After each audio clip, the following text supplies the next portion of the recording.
All right, we have one more very important step before we start recording real instruments. We need to set our audio levels. Good levels are one of the keys to great sounding recordings. And you want to set your levels so your instrument is loud enough to work with, but not so loud that it starts distorting, or to use the proper terminology, clipping. When a signal coming into your computer is too loud for the audio input device to handle it, it clips, and it generally sounds pretty bad.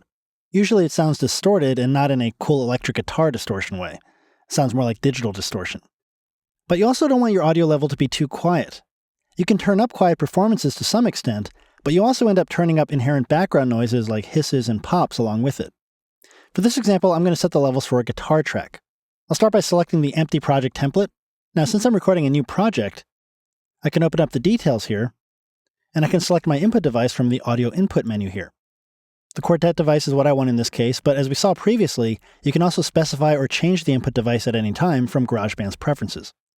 Now, because I'm recording a real instrument, I'm going to click the plus button, and I'll select the guitar audio option for my track. Notice we have some options here under details as well. From the input menu, I can select the input channel my guitar is plugged into on my audio input device.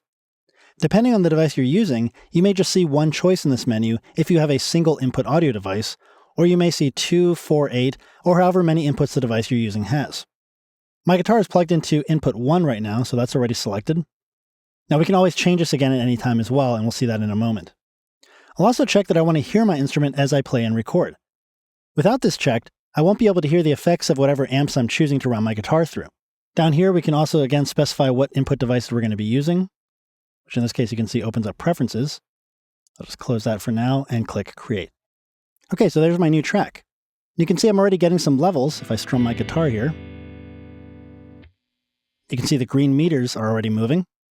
Now this button here is the monitor button, which is what I enabled a moment ago when I checked the option to be able to hear what I'm playing.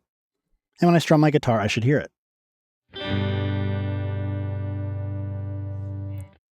Now, if for some reason you don't hear your instrument or aren't seeing any levels in the meter, click to open up the Smart Controls, and then open up the Info button here. This is where you can change the input settings of the selected track.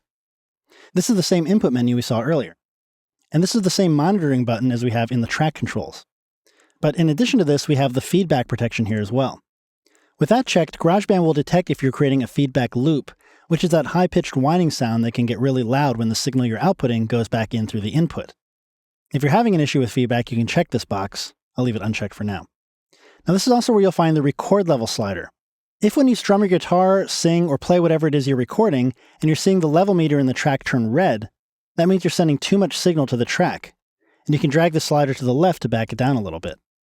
Conversely, if you're not seeing enough of the meter when you play, maybe you're only seeing a few short green bars, you probably aren't getting enough signal, so drag the input meter to the right to increase the level. So if I drag it too far to the right, you start hearing a lot of noise, and when I strum, that sounds pretty bad. It's going right into the red there. If I keep it too low, we don't hear quite enough level. Now, in some cases, depending on your input device, this volume slider might be grayed out and unusable. If that's the case, it's usually because the input device has a manual level knob, which you can use to set your level in GarageBand. Alternately, with some devices, such as the Apogee Quartet I'm using, which does have a level knob, when I turn that knob on the device, you see the level in GarageBand go up and down. It just moves correspondingly to what I'm doing on the device. Now, this last option here is noise gate, which is checked by default. Some instruments and inputs have a certain level of background noise associated with them, especially guitars that are being run through a high-gain amp setting, and that can produce unwanted hiss when you're not playing your instrument. The noise gate keeps any sounds from coming through on the track until the audio level is louder than a certain level based on the position of this slider. So for example, if you're not playing your guitar and the noise gate is on, the input coming through is completely silent. When you strum your guitar, you're sending a loud enough signal through the track so that it triggers the gate to open, and you'll be able to hear what you're playing. And when you stop playing, the gate closes again.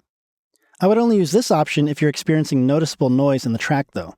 Sometimes, depending on how you have the gate set, it's possible that it won't allow the softer or less dynamic parts of your performance to get through, and since I don't want to risk losing any of my recording, I'll just uncheck that. Now, when it comes to actually setting your levels, just strum your guitar or play your instrument the way you intend to be playing it when you record, and keep an eye on the meters here.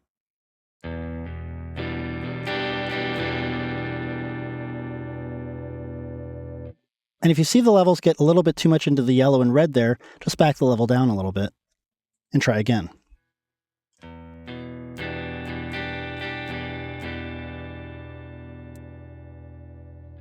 Okay, so I think we now have some good levels and we're finally ready to record a real audio track.